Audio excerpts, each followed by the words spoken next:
সোজা রাস্তা চলতেছে তো চলতেছে, এরকম করে যেতে তো ভালো লাগে না। এদিকে আয়। এই কি করো দাঁড়াও কি? এই, এমনি দাঁড়াইছো কেন হ্যাঁ? কি হইছে? সোজা রাস্তা রাইখা তুমি মানুষের ক্ষেত মারায় যাইতেছো কেন? তুমি কি আমার সম্পর্কে জানো না? তোমার আমি হিস্টোরি কই নাই? আমার নাম আসলে বাকের আলী। মানুষ আমারে বেকা করে ডাকতো, বহু না করার পরেও সেই বেকাই ডাকছে। এরপরের থেকে যে আমি বেকা হয়েছি জানো না, সোজা রাস্তাতে তো আমি যাবো না।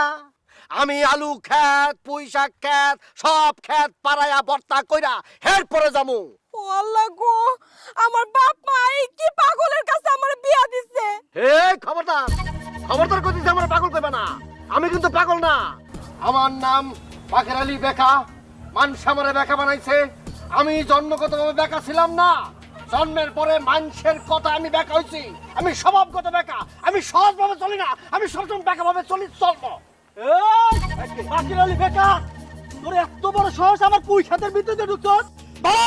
এই কেরামত ভাই, শ্বশুর বাড়ির লোক বলে যে ছেড়ে দেবো এমন কোনো কথা নাই। আমার মাথা কিন্তু গরম করো না।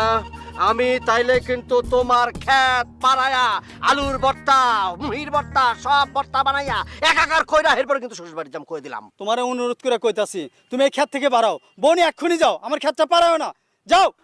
কেরামত ভাই আপনি বেশি তর্ক করেন না, একদম সর্বনাশ করে দিব আপনার ক্ষেত্রে কইতেছি, প্লিজ আপনি তার কাছে মাফ চান। আচ্ছা সরি। আহা, কোনো আচ্ছা মাছ হইব না, আচ্ছা সরি হইব না, ডাইরেক্ট সরি কইতে হইব।